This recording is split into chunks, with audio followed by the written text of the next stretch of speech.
시청자 여러분 안녕하십니까. 시사토론텐 정병준입니다. 지난주에 한국감정원이 발표한 것을 보면 광주 지역의 아파트 값이 5주 연속 내렸습니다. 그런가 하면 아파트의 공시지가는 지난해 9.77%, 10% 가까이 올랐습니다. 집값이 작년에 급격히 올랐다가 올해 또 이렇게 내리고 있어서 시민들은 어느 장단에 맞춰야 할지 좀 어리둥절하실 겁니다. 주택가격 안정은 시민생활 안정이 꼭 필요한 건데 왜 이렇게 집값이 널뛰기를 하는지, 또 시민들은 어떻게 대처해야 할지 오늘 얘기 나눠보겠습니다. 오늘 토론 함께해 주실 분들 소개해드립니다. 문범수 광주광역시 도시재생국장 나오셨습니다. 안녕하십니까. 김동기 한국부동산개발협회 호남지회장 나오셨습니다. 안녕하십니까. 광주일보 윤현석 기자 나오셨습니다. 안녕하십니까. 부동산 컨설턴트 정진석 대표 나오셨습니다. 네, 안녕하십니까. 네, 안녕하십니까. 목사님, 제가 모두에서 광주 아파트 값이 5주 연속 내렸다 이렇게 말씀드렸는데 실제 상황은 좀 어떤가요? 네, 우리 시는 작년 9월부터 아파트 가격이 급등했고요. 네. 특히나 10월에는 거래량도 급등하면서 그 상승세가 12월까지 이어졌습니다. 작년에. 네. 그런데 최근에 KB 국민은행에서 발표한 자료에 의하면 지난 3월 18일부터 연속 6주간 하락세를 보이고 있습니다. 네. 특히나 4월에는 주택 매매 상승률이 0.00% 보합세를 유지하고 있는 그런 상황입니다.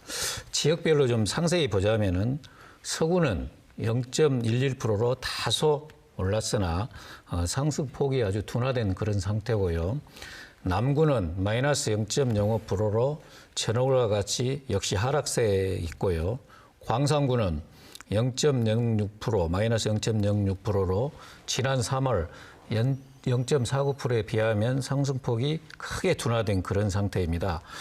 그래서 전반적으로 4월의 그 광주 지역 주택 매매나 전세 가격은 상승세가 확연히 그렇게 꺾인 것으로 나타나고 있습니다. 네, 그렇군요.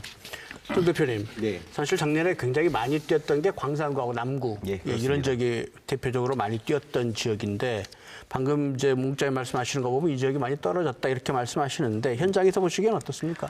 다른 통계는 좀 제쳐두더라도요.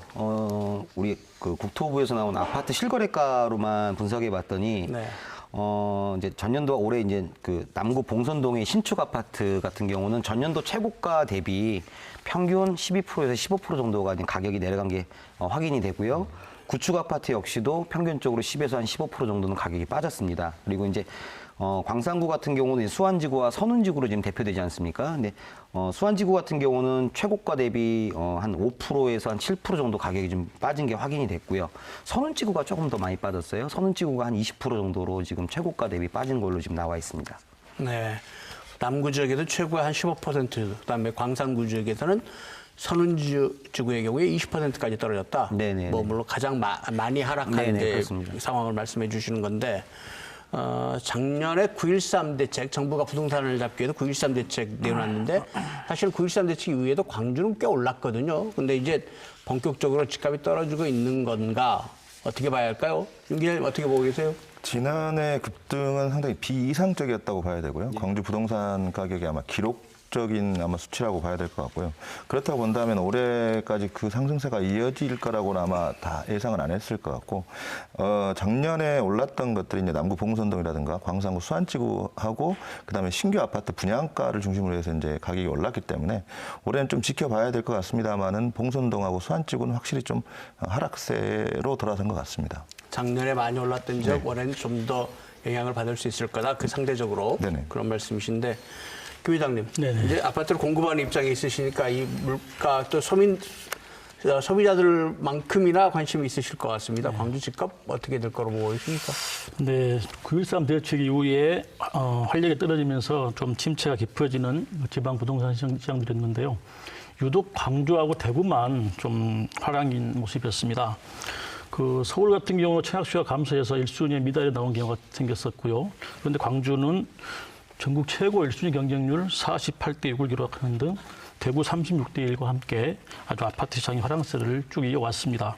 그런데 문제는 각종 공시지가 상승했다는 세금 부담이 높아졌고, 그다음에 재개발, 재건축 외에 마땅한 외부적인 수요 유입의 한계가 있고, 또 수요에 비해 공급량이 지나치게 넘치면서 서서히 집값 상승폭도 줄어들고 있어서 당분간은 이런 지금과 같은 하락세가 약간은 가겠지만 오래가지는 못할 걸로 예측하는 게 지금 대부분의 의견입니다.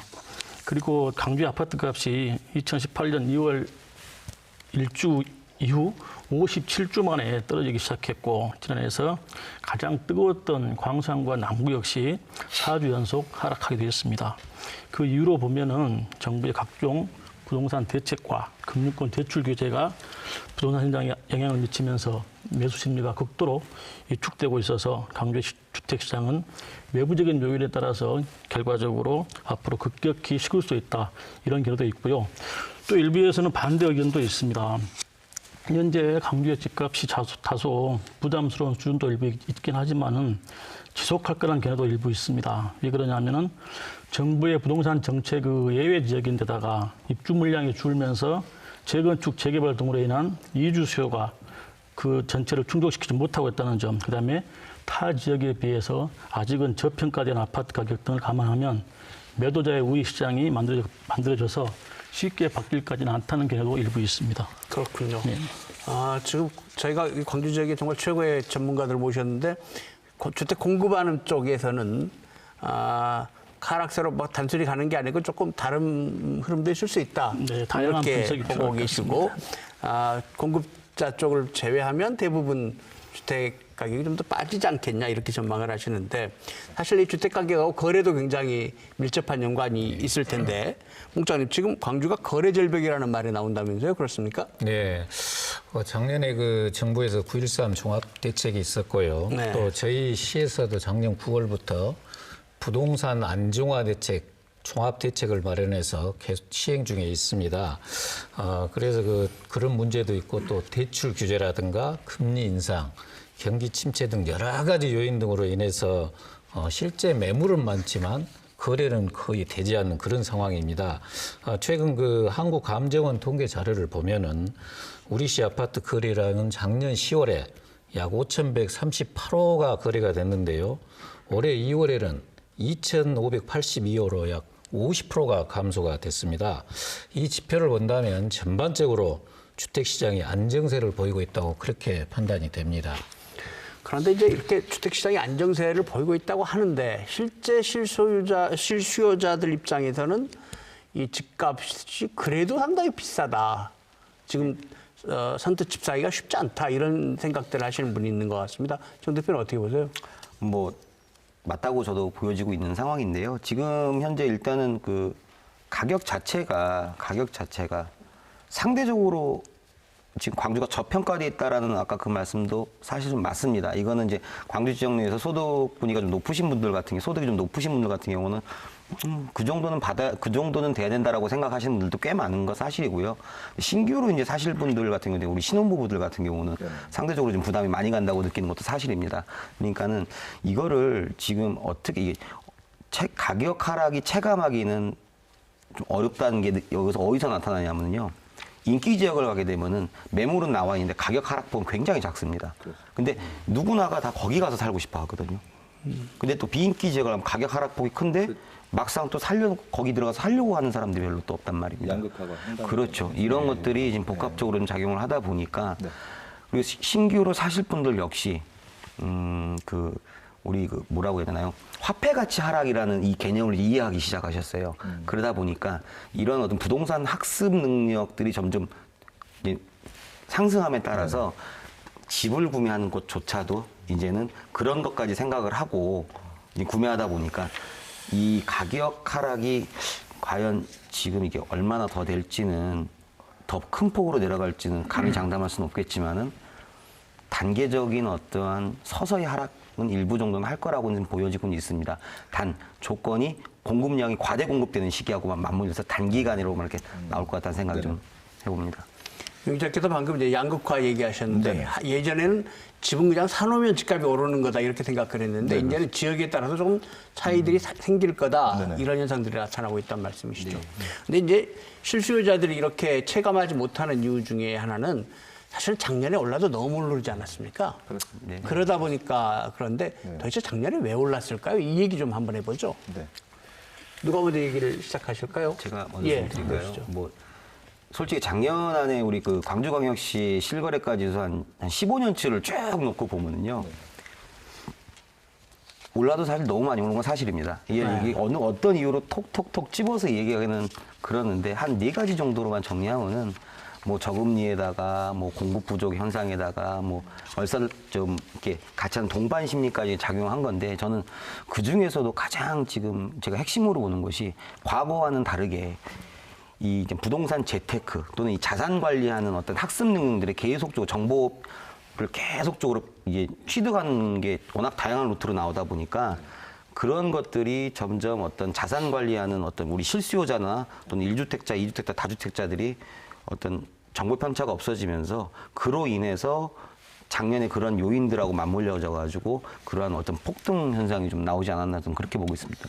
제가 제가 봤을 때는 뭐 물론 부동산 전문가께서 더 잘 아시겠지만 원래 이제 그 거래 실내 가격을 서로 매매한 지 두 달 안에 국토부에 신고를 하도록 되어 있습니다. 근데 남구 봉선동의 경우는 시세가 약 3억에서 4억 가던 것을 이제 매수자와 매도자가 시가를 5억으로 계약을 합니다. 그래서 그거를 국토부에 신고를 하고 난 뒤에 60일이 지난 뒤에 계약 해지를 합니다. 그러면 그 신고된 가격은 3억짜리, 3, 4억짜리가 5, 6억짜리로 국토부에 이미 신고가 돼 있고 실제는 해지를 해버리니까 거래는 전혀 안 되는 거죠. 그런 형상이 되면 이제 그 아파트는 그 호가가 이미 5억이나 6억으로 돼서 그 밑으로는 거래가 안 됩니다. 그래서 작년에 이제 9.13 내적으로 국토부에서 그 2달 내에 신고하던 것을 30일로 줄이고 만약에 해지를 했을 때 과태료 3천만 원을 물도록 하는 그런 법안까지도 입법을 했는데 불행하게도 아직까지는 그 법이 통과는 안 된 상태지만 앞으로 그 가장 그 문제가 시급하다고 저는 그렇게 생각을 합니다. 국장의 말씀대로 한다면 그러면 의도적으로 아파트 값을 올리려고 하는 어떤 인위적인 행동들이 있었다. 네, 그렇게 네, 말씀해 그렇게 보고 보시죠. 있습니다. 예, 작년 같은 경우 일부 지역에서 그 집값 상승들 틈타서 부동산 중개업소들이 집값 띄우기 수법이 나타났었습니다. 그게 뭐냐면 특히 그 양도세 중과라든가 각종 정부 규제 그리고 오름세가 계속될 그런 전망과 집이 부족하다는 불안 심리와 함께 적용하면서 시장에 나온 매물들이 줄어들기 시작했습니다. 그런 어떤 심리를 틈타서 이제 중개사무소가 주민들을 부추겨 가지고 뛴 가격이 그대로 실거래가로 굳어지는 현상을 만들어낸 것입니다. 지금 국장님께 설명하신 말씀이 바로 그런 것인데요. 그런데 이거 역시도 이제 그 모니터링을 했었습니다. 그때 국세청하고 시하고 또 이제 그 경찰 뭐 합동 단속을 해서 했는데 실질적인 그 검거율은 거의 없었습니다. 왜냐하면은 그게 이제 정상적인 거래로 실거래 신고를 했었고 그 다음에 그 나머지 뭐 그 절차상에는 문제 없었기 때문에 그렇습니다. 아마 저거 나타나지 않았던 것 같습니다. 불법은 아닙니다. 네, 그렇습니다. 네. 저희들이 보면 이제 작년에 이제 그렇게 이상 급등을 하다 보니까 저희도 또 뭐 현장에 나가 취재를 해봤습니다만 지금 현재 광주의 그 부동산 시장을 보면 아파트 투자의 일상화, 그다음에 모든 도시 토지 아파트화. 두 가지로 정리를 저는 할 수 있다고 보는데요. 지금 지난해 저희들이 이제 공인중개업소들 저희들이 다 취재를 해보니까 어떤 현상이 벌어졌냐면 실수요하고 투자하고를 얼마나 구별할 수 있겠느냐를 저희들이 한번 취재를 해봤는데 그게 한 4대 6 정도. 그러니까 실수요는 한 4 정도. 그다음에 투자로 보는 게 한 6 정도. 이걸 이제 어떻게 파악을 할 수가 있냐면 입주를 한 시기에 전세 물량이 얼마큼 나오느냐.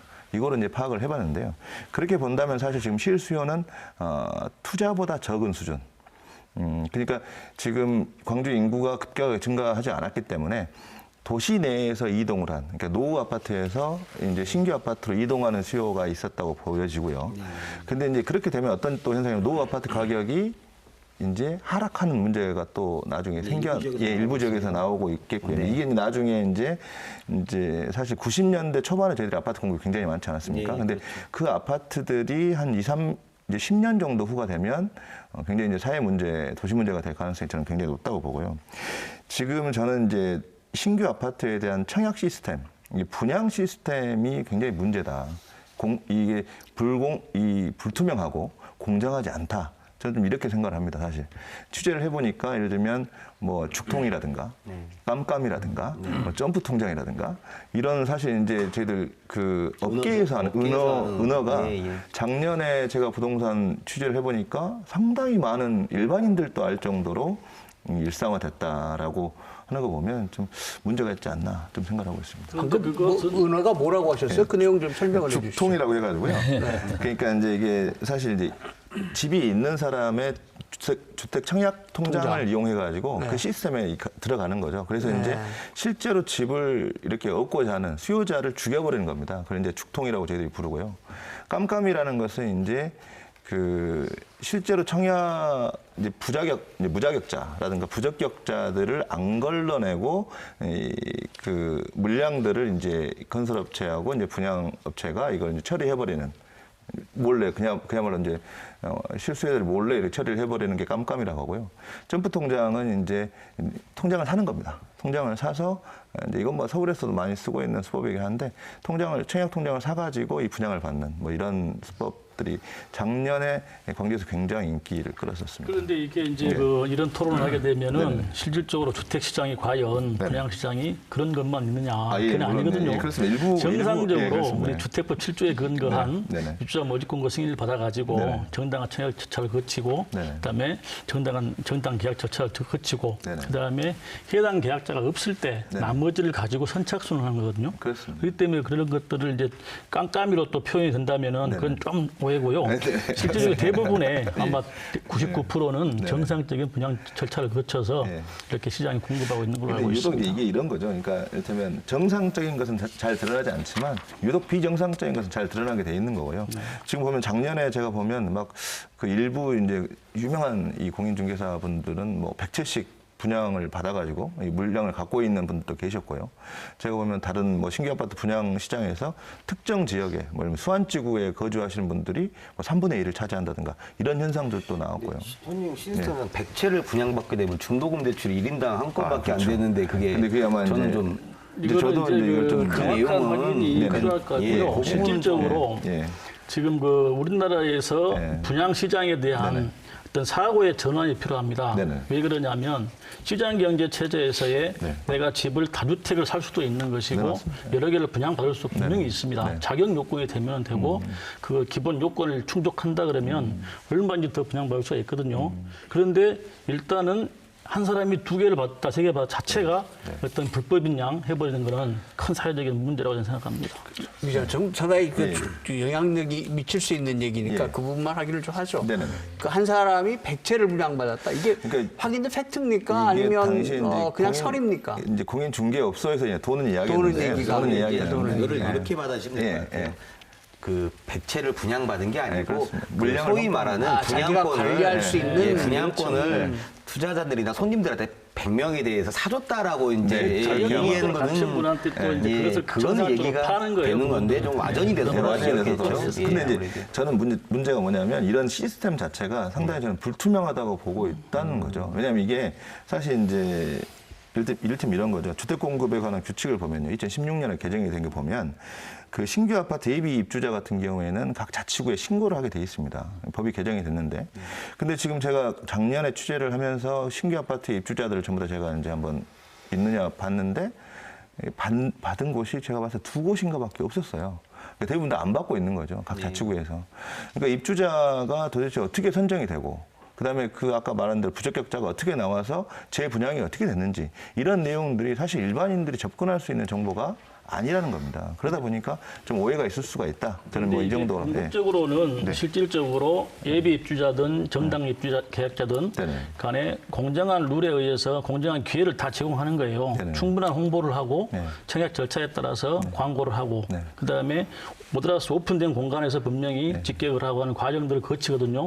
그렇기 때문에 어떤 그 전혀 다른 시각으로 지나치게 보는 것도 좀 무리가 있는 것 같습니다. 이제 뭐 현장에서 불법이 어느 정도 진행되느냐에 대한 이견들은 있지만 일정 정도 있는 건 뭐 틀림없는 것 같은데 이거 행정이 좀 잘 커버를 하셔야 되는 문제가 아닌가요? 예, 안 그래도 저희가 이제 그런 문제들을 해소하기 위해서 저희 시 차원에서는 그 특별사법경찰이 각 구청하고 시하고 해서 한 25명 정도밖에 안 됩니다. 그래서 작년에 이제 경찰청하고 국세청하고 합동으로 단속을 시작을 했습니다. 그래서 지금 이제 곧 그 홍보 자료가 나갈 건데요. 우리 지금 경찰에서 검찰로 송치한 것만 해도 지금 23건에 84명이고 또 내사 중인 게 현재 8건에 18명. 이런 사람들에 대한 그 세세한 내용이 언론을 통해서 나가면 상당히 우리 여기서 토론한 내용들 중에 일부 내용들도 포함이 돼 있고 적나라하게 그 불법 행위들이 나타날 겁니다. 근데 아직은 그게 최종적으로 이제 결과가 나오지 않아서 앞으로 한 달 내에 저희들이 언론을 통해 이렇게 보도를 하려고 계획을 하고 있습니다. 행정 조치가 진행 중이시다. 예, 그러신 그렇습니다. 얘기군요. 예. 자, 지금까지 얘기 나눠본 걸 보면 작년에 아무래도 이 급등한 데에는 상당한 인위적인 영향들이 있었다. 이렇게 결론을 대충 낼 수 있을 것 같은데 그렇다면 이제 올해 광주 주택 시장이 어떻게 될 거냐 이게 참 관심인데요. 어떻게 될 것 같으십니까? 정 대표님부터 얘기 좀 해보실까요? 뭐 다들 뭐 지금 어떻게 보면은 지금 이제 한국감정원 자료 실거래가 지수를 보게 되면은 2019년 1월까지 다시 한번 실거래가 지수가 아파트 실거래가 지수가 상승한 거로 나와 있고요. 그 다음에 이제 한국감정원의 이제 4월달 통계를 이제 주차별로 쭉 보게 되면은 상승분을 반납했다가 다시 하락했다가 이런 과정들이 좀 패턴이 되면서 작년에 2018년 12월 달 상승폭까지 지금 그 하락을 한 건 사실입니다. 그러니까 좀 줄은 건 사실이죠. 다시 올랐다가 내려간 건 사실인데 자, 그럼 앞으로 어떻게 될 것이냐. 저는 이제 5월 달에 지금 그래도 분양을 좀 많이 한다라고 다들 기대들 하고 있는데요. 지금 이 거래 절벽 현상이 사실은 저는 인위적으로 지금 만든 시장이다. 시장의 자연스러운 현상은 절대 아니다라고 지금 보고 있습니다. 왜냐하면 금융 규제하고 뭐 9.13 종합대책 이후에 지금 정부에서 전체적으로 지금 다 힘으로 지금 누르기를 하는 상황들이거든요. 누르기를 하는 상황이고 시장에 현재 지금 공포가 없는 건 사실입니다. 부동산 가격이 하락을 하려면은 초과 공급이 굉장히 많이 일어나서 우리 2007년도에 있었던 수완지구 그런 사태가 한번 일어나야지만이 가격이 하락되는 게 맞고요. 외생적인 요인들이죠. 경제 뭐 충격이라든지 경제 위기가 와야 된다든지. 근데 지금 시장에 공포가 없는 상황이에요. 정부는 누르는데 시장은 그 지금 공포가 눌림에 없어요. 대해서 공포가 왜냐하면 없다? 제가 아까도 말씀드린 상황인데 학습 능력들이 이제는 어떤 이게 부동산이라는 걸 갖다 꼭 돈으로 보는 게 아니라 뭐 금융도 있고 주식도 있지 않습니까? 하나의 자산 시장입니다. 이제는요. 자산 시장에 대한 재테크 학습력들이 이제 정보 채널들이 워낙 다양해지고 학습력들이 업그레이드되다 보니까 어떤 부동산에 대한 장기적인 관점으로 내가 지금 이거를 안 좋을 때 파느니 그냥 갖고 가도 물가 상승률 이상만큼은 내가 손해가 없다라는 생각들이 팽배하다 보니까 매물도 안 나오지만 나오는 매물도 급한 매물들이 아니고 이런 상황들이 당분간은 좀 지속이 될 것 같다, 저는, 올해는. 의사 동의하세요? 그러니까 이를테면 이런 겁니다. 금리가 지금 현재 수준에서 매여 있을 것이다라고 예상하고 있는 거고요. 네. 그다음에 부동산 가격은 절대 물가보다 더 오를 것이다라고 전부 다 학습이 얼마 되어 전에 또 있는 거고. 미국에서 또 예. 한번 또 확인을 또 확인을 더 시켜줬죠. 시켜줬고요. 예, 예. 그런 걸 보면 사실상 지금의 거래 절벽이 한 번에 이렇게 해소되기는 굉장히 어렵다. 네. 그리고 실수요자들은 지금의 아파트 가격, 부동산 가격이 굉장히 부담스러운 올라와 있다라고 네. 느끼고 있기 때문에 저는 진짜 이 지금 거래 절벽의 문제는 단기간에 해소되기가 굉장히 어렵다고 네, 맞습니다. 보여지고요. 예. 만약 이걸 단기간에 해결한다고 본다면 저는 세제 문제밖에 없지 않겠느냐. 뭐 예를 들면 거래세와 보유세 문제 이 부분을 좀 건드는 것 이외에는 좀 특단의 대책은 없지 않겠느냐 이렇게. 그러니까 집값이 크게 떨어지지도 않고 거래도 되지 않고 이런 상태로 쭉 꽤 네, 시간이 갈 갈 것이다. 거라는 그렇게들 보고 네, 계시는 네. 건가요? 예. 거래 절벽에 관해서는 제가 볼 때는 그 서로가 방향을 달리고 있는 거예요. 네, 그렇습니다. 쉽게 말하면 매도자는 네. 더 비싼 가격에 팔려 하고 그렇습니다. 매수자는 더 싼 가격에 사고 싶어하는 그렇습니다. 그런 과정에서 기존의 시세에 대한 학습 효과가 있겠죠. 맞습니다. 우리 아파트가 7억이었는데 어떻게 5억에 팔 수 있겠냐. 네네. 그런데 이 매수자는 충분히 기다리면 5억에 살 수 있겠다 하는 심리가 작용하는 겁니다. 그러다 보니까 네. 거래 절벽이 되는 거고요. 그럼 양쪽에서 이제 누가 언제까지 버티느냐. 그렇습니다. 네, 그렇습니다. 그런데 중요한 거는 이제 그러다 보니까 일부는 이제 그 매도자들이 오히려 임대사업자 등록을 통해서 네네. 전세로 이렇게 매물을 돌리는 현상이 나타나고 있고요. 전제가 그다음에 가장 중요한 거는 시장 경제에 본래의 기능을 회복하게 하는 거예요. 뭐냐면 수요와 공급 측면에서 맞습니다. 가격이 오르면 공급을 늘려주면서 수요를 줄여주고 가격을 맞춰주고 또 공급이 적으면은 공급이 많으면 가격이 떨어지게 되어 있습니다. 그런 재기능을 하게끔 해주는 게 바로 가장 좋은 효과지 세제 규제라든가 뭐 금리 규제를 통해서 네네. 특히나 보유세 같은 경우는 아주 공개념 개념으로 가버리는 현상이 생기다 보니까 무슨 정말 말씀이에요? 위험한 네. 발상입니다. 근데 이제 수요와 공급을 맞추려면 저는 이제 이거죠. 그러니까 공급자가 가진 정보하고 수요자가 가진 정보가 지금 너무나 비대칭돼 있다. 사실 그 부분을 어떻게든 해소를 시켜줘야 한다. 거기서 하나 더 덧붙인다면 이게 우리 주택 공급을 하게 되면 시간이라는 개념이 등장합니다. 그렇습니다. 아파트 분양에서부터 입주 때까지 통상 3년, 짧으면 2년 6개월에서 네. 뭐 길면 한 4년까지도 걸리는데 네. 이게 이제 재개발, 재건축으로 보면 굉장히 길거든요. 그러니까 이런 인허가에 대한 시간을 갖다가 조금 줄여주는 네. 역할도 사실은 공급 입금의 순기능이고 수요자 입장에서는 공급이 빨리 되게 되면은 그렇습니다. 가격 자체도 이제 좀 안정화될 수 안정화되면서 있는. 갈 수가 있는 부분이라서 이게 어느 한가의 뭐 수요 공급 뭐 취득세 세금 부분이 아니라 전체적으로 종합적으로 다시 한번 사실은 검토돼야 되는 부분이 아닌가 저는 그렇게 자, 생각합니다. 수요 공급 얘기가 많이 나왔으니까 또 중요한 포인트 하나 짚고 가겠습니다. 국장님. 예. 이번 달에 광주에 아파트 분양이 굉장히 많다면서요? 예, 약 상황이 6천 어떻습니까? 세대 정도가 되는데요. 네. 우선 이제 각 건설사에서 이렇게 조사한 결과를 보면은 다음 달까지 올 6월 동안 5대 광역시 중에 부산은 약 7천여 가구, 대구는 5,500, 대전은 3,700, 울산은 273가구가 분양될 것으로 파악이 되는데요. 우리 광주시는 총 9개 단지에 약 3,241세대가 분양이 되고 또 조합원들까지 포함을 하면 약 6,000세대가 아파트를 매수할 걸로 그렇게 보고 있습니다. 이번 한 달 동안 분양될 아파트가 조합원까지 하면 6천 세대, 또 네, 오피스텔까지 또한 3천 세대가 있다고 하니까 9천 세대 이렇게 된다는 얘기인데 김 회장님 이렇게 갑자기 늘어나는 이유가 뭡니까?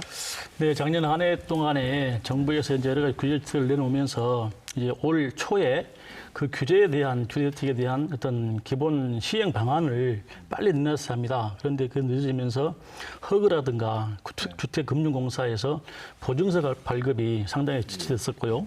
또 한편으로는 요즘의 현장들이 주로 이제 재건축 재개발 현장들이 대다수입니다. 그러다 보니까 이 민간의 택지들은 작업 기간이 오래 걸리고 토지를 다 확보하는 데 있어서 그리고 이제 각종 인허가 절차라든가 그에 따른 이런 것들이 늦을 수밖에 없는 구조에다가 거기에 따라 또 대출 규제 그리고 또 분양 시장에 대한 불안감 자꾸 정부에서는 규제를 하니까 그런 불안감들이 이어지면서 결국에는 늦춰지다 보면서 5월 이사 시즌으로 마친 게 아닌가 이런 생각이 들고요.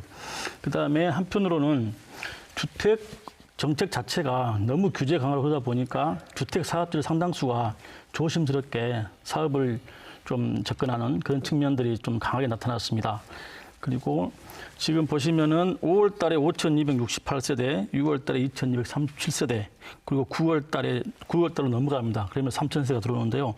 그럼 전체적으로 이제 그 공급 자체가 그 1, 2, 3월 달을 다 놓치고 이제 5월 달, 6월 달에 집중되어 돼 있는데 그 보시면은 그 오피스텔 현장이 첨단지구에 2곳이 있고요. 그 다음에 하정동에 또 한 곳이 있고, 그 다음에 그 북구에 있는 또 이제 그 재건축 현장이 하나 있고요. 그 다음에 또 이렇게 해서 보면 한 6,000세대 정도가 12개 단지에서 지금 집중적으로 공급될 그런 계획이 있습니다. 그러니까 김 회장님 말씀은 지금 1, 2, 3, 4월 달에 안 한 게 한꺼번에 오는 거지 이게 전체적으로 상반기가 많은 건 아니다 이런 얘기신가요? 네, 그렇습니다. 전체적인 광주의 현재 시장은 1년에 공급이 한 12,000세대에서 13,000세대가 적당합니다. 그런데 그 올해 보면 한 13,000세대 정도 잡고 있거든요. 그래서 한 불과 약간 초과분만 발생하는 그런 걸로 나와 있습니다. 자, 그런데 아까 우리 토론자들께서 말씀해 주시기를 수요자와 공급자, 매수자와 매도자가 굉장히 팽팽하다. 지금 이렇게 얘기를 하셨는데 여기에 이제 6천 세대가 들어온단 말이죠. 이러면 상당히 변수가 생길 것 같은데 유 기자 어떻게 보십니까? 그러니까 저는 이제 지금 공급 자체가 지금 아파트 이 부동산 가격을 어떻게 이제 작용하게 할 것이냐, 작용할 것이냐 이 부분인데 공급을 하게 되면 당연히 가격이 하락해야 되는 게 맞는데 예. 지금 광주의 부동산 시장은 공급을 아무리 하더라도 가격이 오히려 지금 상승하고 있는 상황이 또 된다는, 그러니까 저는 이게 이제 좀 이상한 이 부분에 대해서 좀 설명을. 예. 현재 상태가 네네. 과잉처럼 느껴지지 않는다는 거죠. 그렇죠. 공급이 많이 초과가 되는 게 아니고 예. 1년에 12,000, 3,000세 정도 수요에 대해서는 좀 적절한 공급이 보여지고 그다음에 신규 아파트에 대한 수요가 분명히 있습니다. 예. 제가 봤을 때는요, 이제 지난 7월, 작년 7월 1일 날 민선 7기가 새롭게 시작이 됐지 않습니까? 근데 그 민선 6기 때 이제 그 용도 용적제라고 상업지역 내에 아파트들이 엄청나게 많이 들어왔습니다. 그래서 더 이상의 이렇게 이제 비율로 보더라도 전국에서 주택 비율 중에 우리 광주가 65.3%가 아파트입니다. 그런데 2등인 대전의 경우에는 57.5%밖에 아파트가 차지하지를 않습니다. 그래서 우리 도시관리계획상 상업지역은 업무시설이나 상업시설을 짓도록 해야 되는데 이제 공동화 현상 때문에 주상복합 건물을 허용을 법상으로 했어요. 그런데 상업지역 내 주상복합 건물 중에 상업이나 영업시설은 10%만 하고 나머지를 전부 주거기능, 주택으로 채우다 보니까 굉장히 아파트들이 많이 쓴 데다가 또 오피스텔을 주택법상에는 준주택으로 되어 있는데 건축법상에는 업무시설로 그렇게 되어 있습니다. 그래서 주상복합을 아파트를 90% 지으면서 10% 상업시설을 오피스텔로 채워버리는, 그래서 오피스텔도 아파트화가 돼가지고 거의 100%가 아파트가 돼버리는 이런 현상이 벌어지다 보니까 저희가 지난 4월 18일 날 조례 개정을 했습니다마는 기존에 상업시설을 10%에서 15% 올리고 또 오피스텔을 준주택으로, 주택으로 이렇게 바꾸었습니다. 그래서 그 법 개정이 곧 될 거라는 그런 소문 속에 그 이전에 이미 신청한 것들은 어쩔 수 없이 받아줘야 되기 때문에 그런 물량들이 아마 5, 6월 달에 집중을 하지 않았나 그렇게 저는 생각을 하고 있습니다. 예. 용도 용적제에 관해서 저도 같이 토론에 참여했었고요. 할 말이 많습니다만은 실질적으로 서울의 지금 신도시 계획을 보면은 실질적으로 이제 결국에는 각종 규제를 통해서 안 되니까 공급을 늘리겠다는 정책이거든요. 근데 여기서 보면 뭐 국유지라든가 유의부지 같은 거에 대해서 과감하게 용적률 인센티브를 주고 있습니다. 네, 그리고 지금 보시면은 그 광주의 현황을 한번 살펴보겠습니다. 보면 매년 한 13,000 가구 수의 그 건설이 필요한데 공급이 필요한데 지난 5년간 택지 공급이 전혀 없었어요. 그리고 이제 2018년 국토부의 30년 이상 된 노후주택 통계를 보면은 강주시는 전체 주택 82,723동 중에서 68.1%가 차지하고 있습니다. 56,380세대가. 30년 이상 아파트. 그리고 네. 40년 전에 저주택이 33,000개가 넘습니다. 그리고 강주는 이제 앞으로 그 10만 5천 세대 정도가 더 공급될 계획에 있습니다. 그런데 이것들이 보면은 자세히 보면은 그 조합 아파트 38개소 그리고 약 그 호남지 쌍촌 캠퍼스 사전협상 대상 지역, 그다음에 군공항 이전 사업 지역, 그다음에 이러다 보니까 또 재개발 재건축 사업 지역 이러다 보니까 상당히 많은 그 사업 소요 기간에 진행돼야만 될 수 있는 또 불투명한 사업들이 대부분이에요. 그러다 보니까 단순한 그 수치를 가지고 지금 앞으로 들어올 아파트가 많은데 이렇게 공급이 많다 하는 개념을 잡고 가시면은 좀 무리가 있지 않는가. 공급이 많다기보다는 공급이 많다는 이렇게 좀 한번 생각을 해주시면 될 것 같습니다. 그러니까 지금 현재 공급을 하더라도 그 공급한 아파트에 들어갈 수 있는 광주 시민의 수가 굉장히 적다는 거죠. 라고 말씀들을 하시는데요. 적다는 제가 좀 첨언을 한다 하면은 광주 지역에 우리 신혼부부만 탄생하는 쌍이 약 8,900쌍 정도 됩니다. 요거를 세대로 하면 8,900세대 정도가 뭐 조그만 원룸부터 아파트까지 각 집을 갖다가 임대가 됐든 뭐가 됐든 새로 이제 구비를 좀 해야 되는 상황인데요. 이게 시간이 지나면서 분화가 됩니다. 분화가 되고 그리고 아파트라는 이 상품이 지금 현재 이제 지금 주 구매력 지금 30대들하고 40대 초반 이 분들은 대부분 아파트 세대들이에요. 그렇습니다. 아파트에서 태어나고 자랐습니다. 그러니까 저는 이게 우리 광주가 다른 지역보다 아파트라는 주거 상품이 많은 건 사실입니다. 자가 보유율도 높고요. 높은 건 사실인데 아파트라는 상품을 이거를 조금 우리가 좀 이렇게 미워한다고 표현하나요? 문제라고는 생각해서는 예, 안 그건 됩니다. 아닌데 문제라고 생각해서는 안 됩니다. 네, 예. 근데 이 아파트라는 상품, 주거 상품을 항상 더 낮게 개발하려고 하는 곳이 현재 공급자들이고, 그렇습니다. 그리고 이거를 갖다가 적정 가격이나 적정 공급량을 컨트롤 해줘서 그렇습니다. 각 뭐 소득이 낮은 분부터 해서 임대 아파트도 다양하게 공급을 수요를 해주는 좀 게 감안한, 네. 좀 수요를 감안한 공급이 돼야 되는데 근데 그게 있습니다. 이게 굉장히 왜냐면 어렵다는 아까도 거죠. 이제 우리 네. 지회장님께서 새 아파트라고 네. 말씀하셨는데 미분양분이 없잖아요. 그 네, 지금 현재 미분양은 없습니다. 사실 뭐 더군다나 이제 시대가 바뀌어가면서 좀 있으면 이제 미세먼지에 대응하는 아파트들도 주거 상품이 나올 거예요. 그렇거든요. 이런 어떤 시대적 트렌드들을 갖다가 소비자들이 너무 잘 반영한다는 거죠. 예전에는 이게 덜 반영했는데 만약에 이제 이 부분에 대해서 우리 얘기를 하다 보면 이 네. 프리미엄 문제, 피 문제를 얘기 안 할 수가 없지 않겠습니까? 지금 이제 맞습니다. 지금 현재 공급되고 있는 아파트들이 분양되자마자 피가 붙는 이 현상에 대해서는 어떻게 설명을 할 수가 있는 겁니까? 그만큼 수요가 많기 때문에 그렇다고 봐야 되는 거예요. 이제는 수요 공급의 논리에 플러스를 하나 더 해야 될 것 같아요. 네. 여기에 이제 각 개인들이 네네. 개인들이 가지고 있는 자산이라는 개념이겠죠. 자산이면은 자본도 있을 것이고 여기에 대한 뭐 화폐가 이런 학습 능력들이 예. 하다 보니까 자꾸 방어를 하게 돼요. 왜냐하면 은행에다 맡겨놓으면 현재 마이너스거든요. 물가 상승률에 대비하면 은행 예금 금리는 네네. 사실상 아니란 말입니다. 그러니까 소위 말해서 저금리 상황도 있지만은 돈이 갈 곳이 없어요. 소위 말해서 자금이 흘러갈 쪽을 갖다가 지금 정부 입장에서는 이제 주식 쪽으로 계속 신규 투자를 유도를 하고 있는 것도 사실인데 시장 각 개인들이 생각하는 거하고 정부하고는 틀릴 수가 없죠. 자, 그게 다를 수밖에 없는 구조니까. 갭이 있는 것 같아요. 그렇죠. 그래서 그러니까 이거를 이거를 집이라고 하는 게 이제 네. 한 가족이 평화롭게 안온하게 살 수 있는 그런 게 돼야 되는데 이게 투자 정부가 리스트하는 거잖아요. 그렇죠. 이게 문제가 되는 거죠. 이거는. 투자 수단이 된 거죠. 문제는 일부분인데요. 실질적으로는 이제 프리미엄 자체도 네.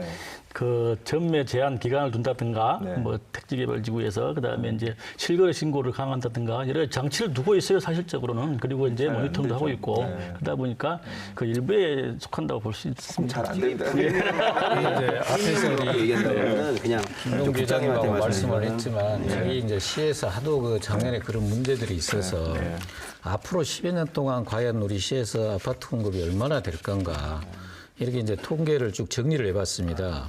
물론 이제 제일 큰 게 민간공항 개발하는 거, 또 군공항 이전하는 거, 재개발, 재건축 지역, 또 이제 45개 단지 지역주택조합, 또 아까 말씀하신 그 호남대 이전 이런 것들을 다 정리를 해보니까 향후 10년간 약 20만 세대가 공급될 예정입니다. 그러면 매년 따져보면 한 2만 세대 가까이 물론 연도별로 약간 차등은 있을 수 있지만 이렇게 공급이 예정되는 그런 상황인데 반대로 잘 아시다시피 이제 우리나라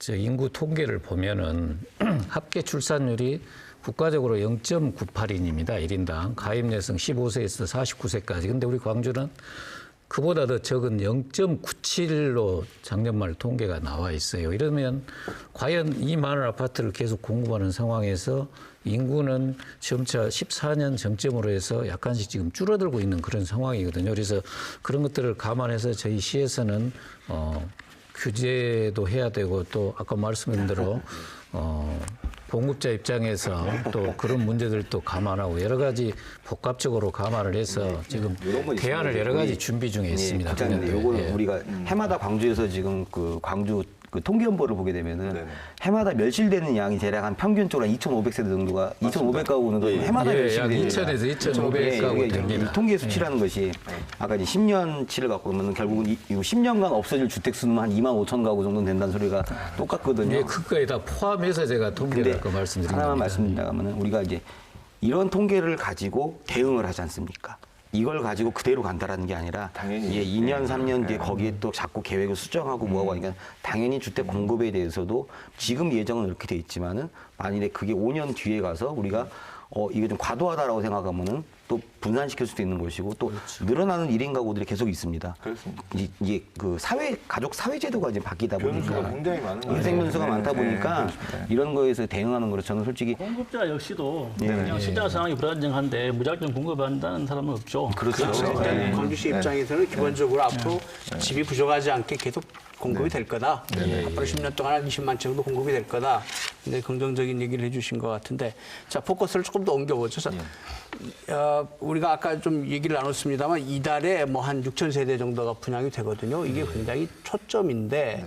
아까 김 회장님께서는 지금까지 미분양 없다 이렇게 말씀하셨단 말이죠. 5월에도 과연 미분양 없을까요? 어떻게 보십니까? 이게 이제 저는 가급적이면 시장을 좀 긍정적이고 낙관적으로 보고 싶습니다. 왜냐하면 그 내 집 마련이라든가 그다음에 이사 수요를 찾는 분들께서는 옥석가를 할 수 있는 좋은 기회다. 이렇게 한번 생각을 하는 방향이 좀 좋을 것 같고요. 실질적으로 여기 보면은 이제 여러 상품들이 혼재가 돼 있어요. 그 조합 아파트라든가 그다음에 그 이렇게 오피스텔이라든가 그다음에 그 소형 편의점 아파트라든가 이런 주상복합이라든가 혼재가 돼 있거든요. 이런 여러 다양한 상품들을 놓고 또 내가 이제 그 브랜드 인지도라든가 단지 규모, 입지 여건, 또 학군, 상품, 마감재 모든 걸 봐가지고 적절하게 내 집 마련 기회를 삼으면 좋을 것 같습니다. 저는. 가격이 조금 좀 낮았으면 좋겠고요. 일단 가격에 대해서 일단 말씀드리겠습니다. 미분양. 첨언을 좀 하자면은 사실 이 미분양이 문제가 되는 게 분양하고 나서 미분양은 사실은 큰 문제가 안 됩니다. 왜냐하면 준공까지 시간이 좀 있으니까. 근데 준공 미분양이 가장 어떻게 보면 좀 악성 미분양이라고 좀 표현을 합니다. 엄청 이 좋습니다. 수도권에서는 이미 지금 문제가 되고 있는 건 사실이고요. 근데 광주 같은 경우는 준공 미분양이나 지금 분양 후 미분양이나 수치가 워낙 적으니까. 네, 지금 작년 3월에 464호였는데 네, 지금 올해 지금 45호밖에 안 되는 통계상 물론 이제 뭐좀 너무 잘 나갑니다. 오픈이 네. 덜 된 통계를 적용한다 하더라도 네. 굉장히 적은 건 사실이거든요. 그래서 지금 여기서 만일에 5월달, 6월달 올해 이제 그 2분기, 3분기에 분양하는 물량들이 미분양이 좀 나온다 하더라도 이게 주택 시장에 소위 말해서 크게 가격 하락을 네. 줄 수 있는 그러한 요소로 반영되기는 힘들 것 같다. 이렇게 보시면 될 것 그렇다고 같습니다. 보면 관심은 이제 분양가인데 네. 우리 윤 기자가 방금 우리 김 회장님을 상대로 가격을 좀 낮췄으면 좋겠다 이렇게 얘기했어요. 어떻게 될 것 같습니까? 광주의 현실을 좀 생각할 필요가 있습니다. 그리고 전체적인 주택시장의 현실을 좀 생각할 필요가 있는데요. 광주 같은 경우는 사실상 아까 국장님께서 말씀하셨다시피 영산과 황룡강 주변의 종변경 같은 것도 어렵고 또 다른 택지 역시도 마땅한 땅이 없습니다. 그리고 이제 상업용지는 나름대로 이제 용도 용적제를 또 적용하다 보니까 또 타 지역에 비해서 수익성 확보가 쉽지 않고 이런 그 아주 어려운 상황에서 이제 민간 택지들이 일반 그 여러 소유자가 있는 택지들을 이제 토지 작업을 통해서 이제 부지를 확보를 하려고 하는데 이거 자체가 이제 너무나 막대한 매몰 비용이 들고 또 시간적인 또 기회 비용도 들고 또 거기에 따른 여러 가지 리스크가 상존하고 있고 또 거기에 또 고객이 추구하는 품질이라는 욕구는 커지고 이런 여러 가지가 있습니다. 그리고 또 금융대로 규제하고 있고 세제는 세제로 규제하고 있고 또 이제 이게 시간 싸움을 하게 되면은 거기에 따른 수많은 기회비용들 그러면서 또 가격은 또 좀 낮았으면 좋겠는데 상업용지가 1,000만 원에 넘어가고 있습니다. 실질적으로. 그러면 기본적인 건축비하고 그다음에 간접 비용들, 광고 홍보비, 뭐 분양 경비, 각종 세제,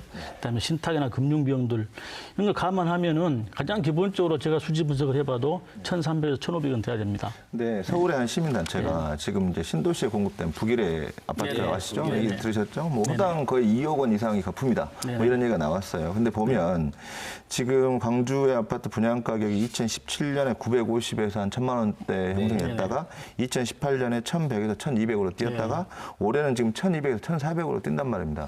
그다음에 지금 사실 이제 일부가 공개됐습니다만 지금 민간공원 특례사업지구에 있는 아파트가 거의 1,900에서 2,000만 원을 호가한다 뭐 이렇게 얘기가 나오고 있는데 이런 분양가의 이 증가가 급증이 과연 실제로 이 맞는 것이냐. 근데 이게 검증을 전혀 할 수가 저도 해봤으면 좋겠습니다. 왜냐하면 이게 사실 2014년에 박근혜 정부가 규제 완화한다 해가지고 당시에 그 분양가 상한제를 폐지했지 않습니까? 이 분양가 상한제가 왜 중요하냐면 사실 분양가가 적정하냐를 볼 수 있는 가장 마지막 단계인데 그걸 못 보게 해버리니까 지금 제가 봤을 때는 수요자 입장에서는 너무나 이건 분양가 책정 과정이 너무 불투명하다라고 생각할 수밖에 없다고 저는 보거든요. 지 회장님이 아까 사실은 구도 다 말씀을 하셨습니다. 이미 지금 들어가는 비용들은 다 말씀을 하셨는데 이게 사실 뭐 그 분양가 적정성 논란은 항상 해마다 있었던 거고요. 그리고 아까 민간공원 그 1,700에서 1,900만 원이라는 이게 나올 수밖에 없는 것이 공원은 공원들로 개발을 해줘야 되고 예. 비공원 시설은 타 지역은 20%인데 광주는 10%입니다. 이거는 어떻게 보면 이제 국장님이 계시지만 규제로 인해서 가격 상승이 된 것밖에 볼 수가 없어요. 왜냐하면 시공사도 최소한의 수익이 남아야 됩니다. 근데 민간 기업이기 때문에 수익이 안 나면 사업을 안 하는 건 기정사실입니다. 이걸 만일에 수익성을 공공성으로 담보한다고 하면 도시공사가 해줘야 되는 게 맞죠. 사실은요. 네. 예, 분양가를 더 저렴하게 떨치고 이런 어떤 그 경제성 논리긴 합니다만은 네.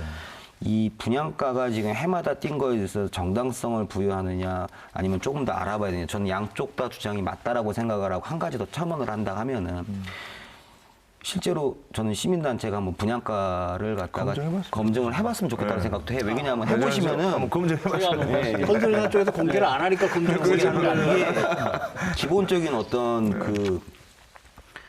그러니까 그런 걸로 이제 제도화 시킨다고 표현을 한다고 표현할 수도 있는 부분들인데 실제로 시민단체들이 검증을 하게 되면요. 인건비 상승이라든지 시공 단가나 마감재, 이게 시공 자재, 인건비 이 모든 것들이 국토부에서 해마다 인정을 해주고 있어요. 네, 아니 근데 예, 예. 그게 이제 사실 이런 겁니다. 이게 검증을 하냐 안 하냐의 문제라기보다는 예. 정보가 예. 이 소비자들한테 이 예. 아파트 소비자 수요자한테 제대로 정보가 공개되고 있느냐의 문제죠. 사실 그렇죠. 사실 맞습니다. 보면 이 분양가를 공개를 하는 건 좋습니다. 예. 공개를 하는 건 좋은데 이 분양가가 얼마 들었고 이것이 이제 세부 항목적으로 건설사가 공개해주면 좋은데 이거 자체를 공개하지 않지 않습니까? 제가 한번 예. 말씀드릴까요? 예. 그게 이제 그 건설업체에서 발표하는 분양가 자체가 네네. 토지비와 건축비의 여러 건설 뭐 원가 상승 부분이 네. 반영되다 보니까 그 체감하는 다른 상품에 비해서 어떤 그 효과가 크다고 봅니다. 그런데 실제로 참여정부 시절 때 2007년도 그 분양가 원가 공개에 대한 개념을 얘기를 나온 적이 있어요. 예. 그런데 이제 그 이러다 보니까 2007년도 28만 8천여 가구였던 그 아파트 분양 물량이 갑자기 2010년도에 17만 2천 가구로 줄어져 버렸습니다. 네. 그러면서 아까도 말씀드렸다시피 공급이 줄면 어떻게 된가요? 가격이 가격이 폭등할 들어가요. 수밖에 없는 거예요. 그래서 이 원가 공개 부분을 신중할 수밖에 없고요. 그다음에 또 한편으로는 이제 그렇다면 후분양제를 도입하자 이런 의견도 있어요. 이거는 뭐냐면 그러면 후분양제를 하게 되면은 분양 가격을 그 입주 시점 가격을 받아야 될까요? 아니면은 지금 현재 분양가를 받아야 될까요? 그리고 그 건설사들이 그러면 입주 때까지 금융 비용에 대한 자금 마련을 해야 되는데 일부 대형 건설사를 제외하고는 모두가 경쟁력이 없어집니다. 그러면은 일부 대형 건설사가 독식하게 되는 구조가 되고 일반 중견사들은 아주 자금만에 어렵게 팔 되겠죠. 수밖에 없는 예. 그런 공산이 크고요. 그다음에 지금 그 작게는 이제 그 소비자 역시도 후분양제를 하게 되면은 한꺼번에 많은 돈을 부담해야 되는 그런 또 어려운 상황도 봉착하게 되거든요. 네, 제 말은 무슨 말이냐면 좀 약간 공평할 필요가 있다. 예, 예. 그러니까 이 공급자와 이 소비자가 좀 공평하게 정보를 나누어 가졌으면 좋겠다. 저는 뭐 이 얘기를 꼭 좀 하고 싶은데요. 목장님. 예. 지금 이제 분양가 가지고 열띤 토론이 진행이 되는데 사실 이게 가격이야 시장에서 사실 결정하는 게 기본이긴 하죠. 그렇지만 워낙 이게 민감하고 서민생활에 중요한 거니까 행정이 좀 어떻게 조치할 수 있는 방법은 없습니까? 이제 뭐 이 문제는 국토부에서 이제 법령을 개정해서 해야 될 그런 사안인데요. 네. 안 그래도 이제 이 공공에서 시행하는 뭐 도시공사나 LH에서 시행하는 거는 62개 항목에 대해서 이렇게 원가 공개를 하고 있습니다. 실질적으로 또 그 분양가 심사위원회 그 운영을 하면서 적절한 분양가도 하고 있는데 문제는 이제 민간이 짓는 아파트에 대해서 아직까지 제도적인 정비가 되지 않아서 안 되고 있는데 앞으로 이 민간이 하는 아파트에 대해서도 이런 제도들을 도입해야만이 이 문제는 해결이 될 걸로 생각을 하고 있습니다. 네. 지금 토론이 거의 끝나가는데 거의 1시간 가까이 이 프로그램 보고 계신 시청자들 가운데 그런 생각 하실 것 같아요. 그래서 이번 5월에 아파트 신청하란 말이야 말란 말이야 이런 얘기 하실 것 같은데 누가 얘기해 주실 수 있을까요? 제가 한번 하겠습니다. 아 근데 김 회장님이 하시면 약간 잠깐만요. 아, 그럴까요? 우리 정 대표님 먼저 한번 하시죠. 얘기를 일단 뭐 5월 달에 청약인데 저는 이제 집이라는 개념은 물론 아까도 제가 여러 가지 말씀을 했지만은 사실 거주의 목적이 1번이 돼야 되는 게 맞습니다. 그거를 갖고 좀 얘기를 한다면은 통상적으로 부동산이란 집을 갖다가 구입을 하게 되면 한 10년씩 거주를 하시거든요. 네. 그러면 그 안에 가격이 올라갈 때도 있고 내려갈 때도 있습니다. 특히나 이제 가장 아까도 말씀드렸지만은 화폐 가치 하락에 따른 어떤 그 본인 개인의 자산 가치 방어를 위해서라도 저는 이거를 어떤 돈을 벌고자 하는 그런 논리가 아니라 가족들과 살 집이라고 하면 10년 이상 어차피 다 거주를 하실 거니까 청약이라는 제도는 사실 아까 우리 기자님께서 말씀 프리미엄 없이 내 집을 마련할 수 있는 기회일 수도 있습니다. 예. 그러니까는 저는 청약은 적극적으로 하시는 게 맞다라고 보여지고요. 내 집 마련은 사실은 시점이 뭐 가격이 고점이냐 저점이냐 신이 아닌 이상 아무도 모릅니다. 그렇기 때문에 거주를 중장기적으로 생각하신다고 하면은 언제 어느 때고는 간에 형편이 허락되는 한 자기 소득에 맞춰서 집을 구매하는 것이 맞다고 저는 생각합니다. 아마 김 회장님 하시고 싶은 말씀 우리 정 대표님 다 해주신 것 같으니까 지금 김 회장님 패스하고 우리 윤 기자님 마지막으로 정리하고 토론 마치겠습니다. 저는 지금 이 주택 문제는 진짜 이 선진국이냐 후진국이냐 이거를 결정하는 하나의 정말 중요한 수단이라고 보는데요. 이 주택 문제가 지금까지 너무나 지나치게 민간에만 맡겨져 왔다. 민간 건설에만 맡겨져 왔다. 이 주택 정책을 이 정부나 지자체가 좀 제대로 세워서 이 공공도 어떤 주택 정책에 적극적으로 개입하는 형태를 만들어야 되지 않겠느냐 생각하고요. 사실 언제 집을 살 것이냐 이거는 집을 꼭 사야 되면 반드시 사야 되겠죠. 근데 저는 지금 이 상황은 조금 더 기다려보는 게 낫지 않겠느냐. 정부 정책이 아직 확고하게 지금 뭐 서울 수도권 중심으로 좀 이제 돼 있습니다만 아직 지방에는 아직 그런 좀 이런 영향이 없으니까 좀 더 한번 기다려봐도 되지 않겠느냐. 뭐 이런 생각을 해보면서요. 근데 주택을 가지고 너무 지나치게 이 수익을 얻으려는 좀 너무 지나치게 프리미엄 뭐 이거 하려는 것을 좀 많이 좀 자제를 좀 시켜야 되지 않나 뭐 이런 생각을 좀 해봅니다. 금리보다만 네네네. 저희가 오늘 1시간 가까이 토론하면서 뭐 A다 B다 정확하게 답을 드리지 못했지만 그래도 시청자들께서 충분히 많은 정보를 또 얻으시고 도움이 되시지 않았나 이런 생각이 듭니다. 오늘 함께 토론해 주셔서 고맙습니다. 감사합니다. 수고하셨습니다. 네, 집값이 출렁일 때마다 함께 가슴이 출렁이는 분들 참 많습니다. 자기 가족이 살기 위해서가 아니라 돈을 벌기 위해서 집을 사는 사람들이 있어서 문제를 더 키우고 있는데요. 돈 되는 일이면 뭐든 다 할 것 같은 우리 사회의 일부 잘못된 모습을 보여주는 것 같아 안타깝습니다. 집 없는 서민들이 좀 열심히 노력을 하면 자기가 살 집 한 채는 가지고 살 수 있는 그런 시기가 빨리 왔으면 좋겠습니다. 시사토론 10 오늘 순서 여기서 마칩니다. 안녕히 계십시오.